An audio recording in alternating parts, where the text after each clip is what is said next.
Hola, ¿cómo están, queridos amigos? Gracias por conectarse una vez más con nosotros. Estoy aquí con el pastor Heisen y hoy trataremos de estudiar la Biblia juntamente contigo, así que ve, trae tu Biblia porque repasaremos una historia muy interesante, ¿verdad, pastor Heisen?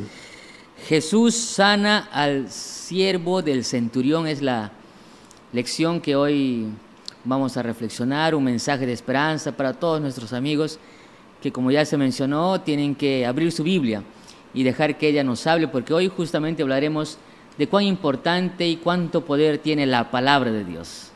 Muy bien, y esta historia se encuentra en el libro de Mateo capítulo 8, versículo 5 en adelante. Mateo capítulo 8, versículo 5 en adelante, y dice así: Entrando Jesús en Capernaum, vino a él un centurión rogándole y diciendo: Señor, mi criado está postrado en casa, paralítico, gravemente atormentado. Y Jesús le dijo: Yo iré y le sanaré. Respondiendo el centurión dijo: Señor, no soy digno de que entres bajo mi techo, solamente di la palabra y mi criado sanará. Porque también yo soy hombre bajo autoridad, y tengo bajo mis órdenes soldados, y les digo a este: ve y va, y al otro: ven y viene, y a mi siervo: haz esto, y lo hace. Al oírlo Jesús se maravilló y dijo a los que le seguían: De cierto os digo que ni aun en Israel he hallado tanta fe. Y os digo que vendrán muchos del oriente y del occidente y se sentarán con Abraham y con Isaac y Jacob en el reino de los cielos. Mas los hijos del reino serán echados a las tinieblas de afuera. Allí será el lloro y crujir de dientes. Y termina la historia con el versículo 3, donde dice: Entonces Jesús dijo al centurión: Ve, como creíste, te sea hecho. Y su criado fue sanado en aquella misma hora. Es interesante, Pastor Farid, que Capernaum era una ciudad portuaria, ¿no? Una ciudad de la orilla del lago, y era una ciudad muy transitada, era tanto así que muchos consideran que era un tipo puerto de aduanas, ¿no? Donde desembarcaban algunos navíos y dejaban también mucho dinero al Imperio Romano. Es así que se explica la presencia de un centurión romano. Un centurión romano estaba a cargo más o menos de 100 soldados, o algunos dicen 70, 80, pero justamente ahí la palabra centurión, ¿no? De centurias, que tiene que ver con 100 personas a su cargo. Imagínate, en ese pequeño pueblo había un hombre que tenía a cargo 100 soldados para hacer sus labores, lo que requería el Imperio Romano.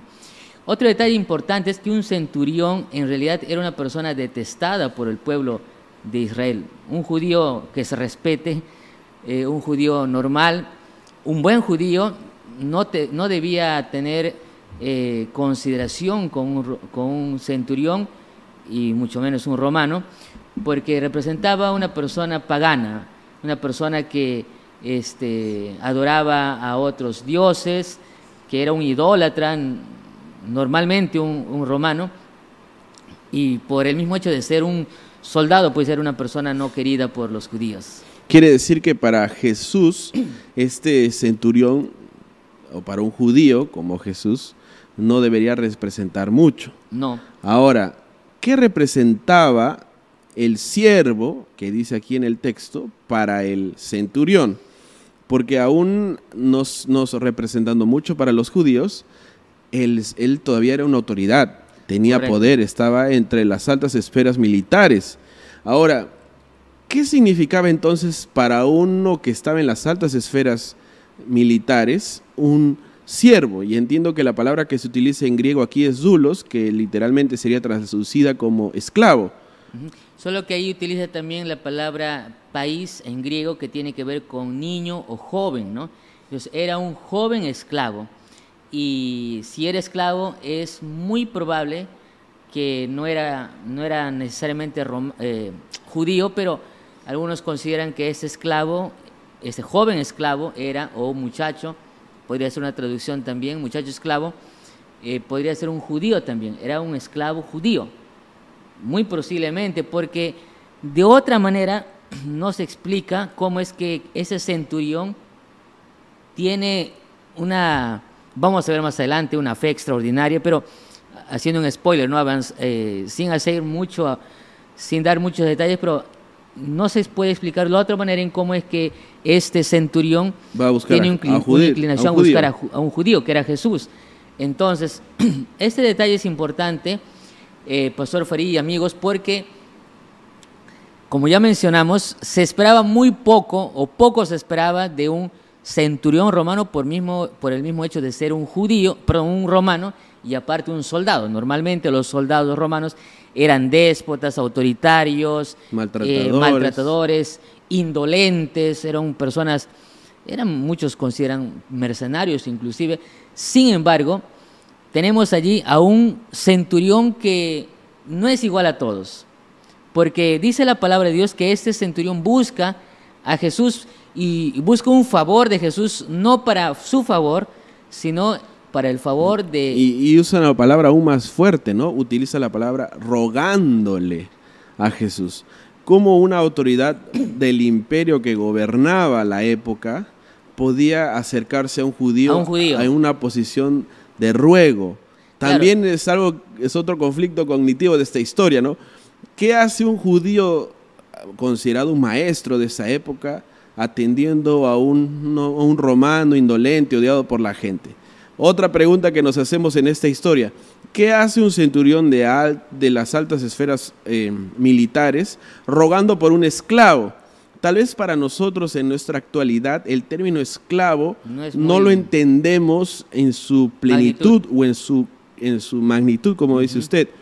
No lo entendemos en su magnitud. Eran realmente personas que vivían a las justas, eran despreciados, utilizados como objetos. Y ahí viene el otro conflicto cognitivo. ¿Cómo es que un centurión de las altas esferas viene a humillarse delante de un judío para salvar a alguien que en teoría era despreciable? Esta historia ya empieza muy, muy interesante, y lo que ya termina de explotar esta idea en la cabeza es la respuesta de Jesús.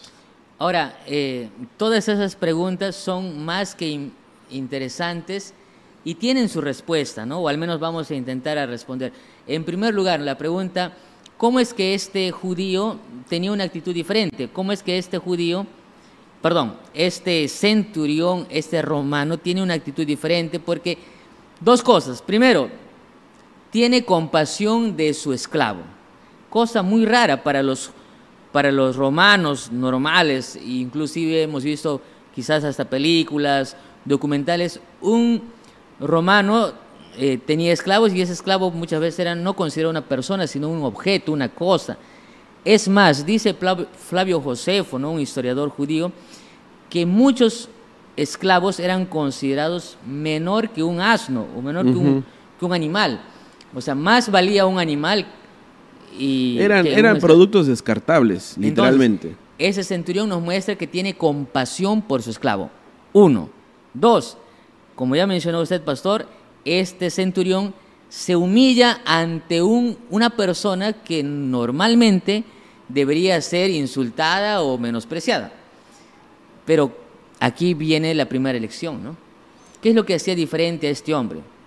Sencillamente, el que había escuchado o había depositado su confianza en Jesús. Ya dijimos, ¿cómo es que conoció a este hombre? Muy probablemente, dicen algunos comentaristas, muy probablemente su criado era una persona que había creído, que era un hombre, era judío, quizás leía las escrituras, pero que muy posiblemente este judío esclavo había escuchado de Jesús, y quizás, yo quiero creer, pastor Farid, no sé si me equivoque allí, pero quiero creer, o me gustaría creer, que este criado le habló de Jesús a su amo, ¿no? También, y es así como él finalmente busca ayuda. ¿En quién? En Jesús. También es importante reconocer que en el contexto en el que Jesús vivía, Jesús ya se había tornado en un personaje muy importante. Famoso, ¿no? Porque ustedes ya encontramos historias de Jesús reuniendo a 5,000 hombres, sin contar mujeres y niños. Algunos calculan que serían unos 12,000, 13,000 personas.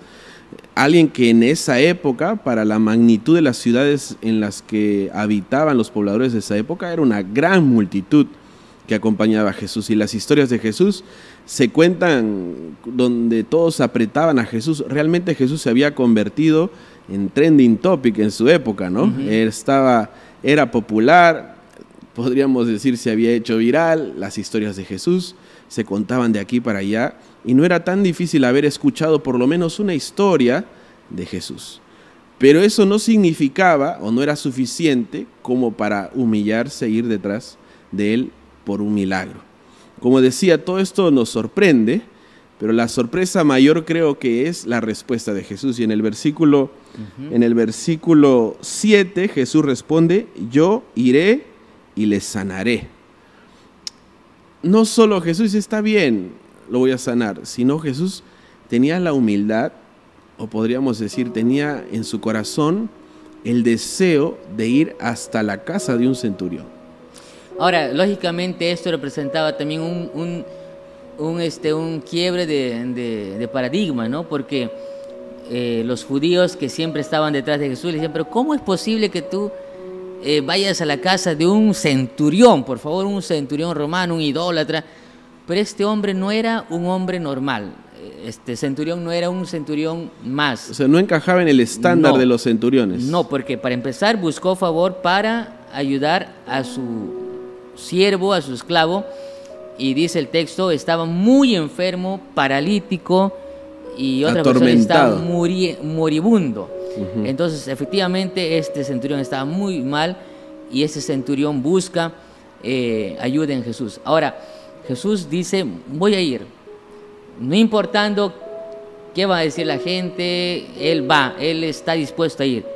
Solo que cambia aquí nuestra perspectiva de un hombre que finalmente será elogiado por Jesús, porque este hombre le dice lo siguiente, Pastor Farí, queridos amigos allí que nos escuchan, dice: respondiendo el centurión le dijo: Señor, no soy digno de que entres bajo mi techo. Muy posiblemente, Pastor Farí, él era consciente de lo que representaba esta acción. Quizás los judíos, fariseos, escribas, me imagino que habrán hecho caras, ¿no? Así como que mostrado sorpresa, yo imagino allí, y como que decir: no, Señor, no te vas a atrever a eso. Y él le dice: Señor, yo sé que esto quizás te va a traer problemas, pienso, y no es necesario que vayas, dice el texto, yo no soy digno que entres bajo mi techo, y para él lo era, él es humilde aquí, solamente di la palabra y mi criado sanará. Pues también yo soy hombre bajo autoridad y tengo soldados a mis órdenes, y digo a este: ve y va, y al otro: ven y viene, y a mi siervo: haz esto, y lo hace. Al oírlo, se maravilló y dijo a los que le seguían: de cierto os digo que ni aún en Israel he hallado tanta fe. Extraordinario. Encontramos también en la Biblia otras historias muy parecidas. Por ejemplo, la historia de Zaqueo, Jesús entrando a la casa de Zaqueo, y la gente ya murmuraba, decía que iba a posar con un hombre pecador. Ahora, si Zaqueo obviamente era repudiado por ser cobrador de impuestos, pero él era judío. El caso del centurión era aún más grave, porque ya eran repudiados porque la mayoría de soldados o militares, aparte de ser gentiles, eran abusivos. Hacían lo que querían, trataban a los judíos como esclavos también en muchas ocasiones. Entonces, el hecho de que Jesús vaya a la casa del centurión, o la intención de Jesús de ir a la casa del centurión, ya decía mucho de Jesús. Pero Jesús estaba dispuesto a ir, y el centurión le dice: mira, si tú vas, te voy a meter en problemas. Y ahí viene la demostración de una fe práctica poco vista, y de hecho Jesús reconoce que no ha visto fe como la de él en todo Israel. Y el centurión le dice a Jesús: no vayas, yo acá tengo esclavos y yo les digo: haz esto, y lo hacen. A mis propios soldados, trépate a tal lugar, se trepa, o muere por mí, mueren por mí. Pero y tú también puedes hacer lo mismo, le decía Jesús, dando a entender que el centurión entendía que la enfermedad, que los problemas que él tenía eran subordinados al poder de Jesús. Él lo que estaba haciendo era reconocer el poder magnífico que tenía Jesús. Lo que él estaba diciendo era: Jesús, esa enfermedad es un esclavo de ti, no es nada para ti. Así como yo mando a mis esclavos a hacer lo que yo quiero, tú con tu poder puedes mandar a la enfermedad, a los problemas, a hacer lo que tú quieras. Ahora quizás acá podríamos cerrar la historia destacando dos principios o dos palabras claves. Primero, ¿qué es creer, no? Porque este hombre dice creyó, no he encontrado más fe. Pero no creer en un discurso apenas, no creer en una opinión apenas, sino creer en la palabra de Dios. Y sabes una cosa, si tú quieres experimentar un milagro de Dios, si tú quieres experimentar un milagro en tu vida, en la vida de tu esposo, de tu esposa, de tu hijo, en tu salud, en tu familia, en X motivos, otros milagros, tú puedes tener la seguridad de que si crees, pero no una creer apenas teórico, sino un creer así radical, pero fundamental en la palabra de Dios. No es que este centurión, no es que este centurión creyó a ciegas, no, sino que creyó en la palabra. Dijo: si tú dices, Señor, haz esto, se hará. Porque debemos creer, sí, pero hasta los demonios creen, amigos. Dice Santiago que si tú crees en Dios, bien haces, porque hasta los demonios creen y tiemblan. No basta solamente creer, basta creer en algo que es infalible, que es la palabra de Dios. Infalible en el sentido de que no podemos equivocarnos, porque la palabra de Dios tiene poder. Y pastor, yo creo que allí está el meollo del asunto, ¿no? En creer, pero no creer en cualquier cosa, sino creer en la palabra de Dios. Y si podemos hacer una reflexión personal, ahí donde estás, tal vez en un taxi, manejando, un saludo para ti, a todos los que están conectados también a través de Radio Nuevo Tiempo. Si podemos hacer un autoanálisis y podríamos preguntarnos, ¿qué creemos? ¿O cuánto creemos en Dios? Muchos podemos decir, sí, yo creo en Dios. Y por la calle uno puede preguntar, ¿crees en Dios? Sí, creo en Dios. Pero el creer no es suficiente. Como decía el pastor Heisen, hasta los demonios creen. La diferencia que hacemos en nuestra vida es cuando creemos y lo llevamos a las obras. Jesús, cuando escuchó y vio la fe del centurión, no vio la fe del esclavo, ¿no? No vio la fe, aunque él pudo ser judío, aunque pudo influenciar positivamente en el centurión, lo que determinó fue la fe del mismo centurión. Porque algunos podrían decir, no, fue por la fe del esclavo, ¿no? No, el centurión creía en Jesús y fue y le pidió, dice, solo di, solo ordena, se va a hacer rápidamente, no tienes que ir caminando hasta donde yo vivo. Y me parece que Jesús quedó tan asombrado y dijo una frase que puede ser muy linda para el momento, pero cuando uno la ve en la perspectiva tal vez era muy dura. Y decía: de cierto os digo que ni aún en Israel he hallado tanta fe. Esto es realmente extraordinario, ¿no? Va en contra del común pensar.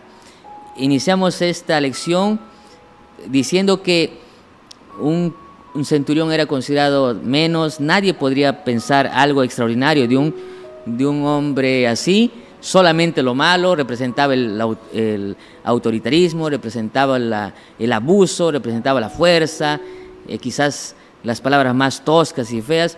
Pero ahora notamos que este hombre es elogiado por Jesús mismo y dice que ni aún en Israel he visto tanta fe. Quiere decir que este hombre tenía más fe que muchos religiosos, que muchos escribas, fariseos y muchos judíos, inclusive podríamos decir que de sus propios discípulos. Y aquí quiero, quizás para ir finalizando, pastor, para preguntarle cuántas veces hemos muchas veces hasta dudado de la eficacia de la palabra de Dios, ¿no? Hay gente que dice, pastor, ¿será que Dios puede transformar? ¿Será que Dios puede hacer milagros? Y cuando leemos la palabra de Dios, esta sección de manera particular, notamos que la palabra de Dios tiene poder. Ya desde el Génesis nos dice Salmos que hay poder en la palabra de Dios, una palabra de creación, de transformación, pero ¿cuántas lágrimas nos habríamos evitado en la vida? ¿Cuántos sufrimientos? ¿Cuántos matrimonios hoy tristes se hubieran evitado si tan solamente hubiéramos sido obedientes a la palabra de Dios? Es verdad, yo creo Pastor que Heisen. esta semana estamos en un reencuentro, el gran reencuentro, y qué mejor empezar en esta hora haciendo un compromiso con estudiarla y dejarnos que ella nos transforme. Creo que tú tienes a tu alcance la palabra de Dios. Uno podría decir, Pastor Heisen, ya pasó mucho tiempo, Jesús no está aquí, ¿verdad? Eso fue para otro tiempo. La Biblia dice en Isaías, se me fue el texto, Isaías, donde dice, séquese la hierba, marchítese la flor, mas la palabra de Dios permanece para siempre. Lo que está diciendo el texto es que el poder de la palabra de Dios permanece para siempre. Quiere decir que si tú hoy decides volver a casa, decides confiar en el Señor, el creer en la palabra tiene poder. ¿Y qué le parece, pastor? Tal vez podemos terminar con una oración, orando por aquellos que tal vez están pasando por un momento de duda, de desafíos, para que la palabra de Dios pueda obrar de manera milagrosa en muchos casos en sus propias vidas. Pastor.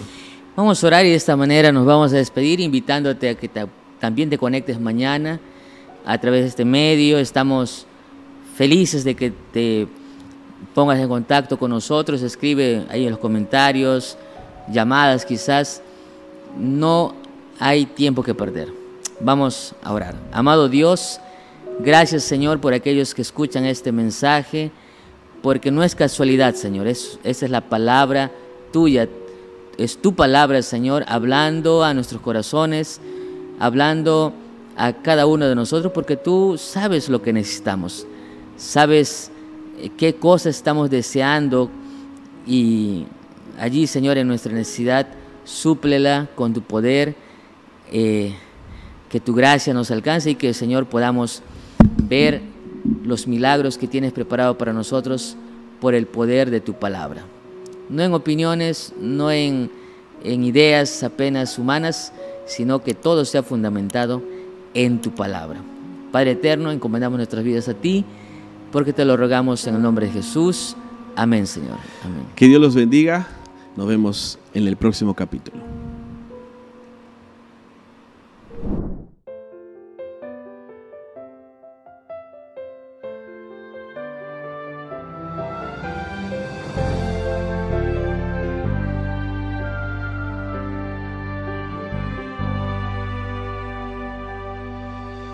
Nací en los brazos del Señor, crecí en la presencia de mi Dios. Yo era feliz, tenía paz, amigos y esperanza, mas las luces del mundo nublaron mi visión, confundieron mi pensar.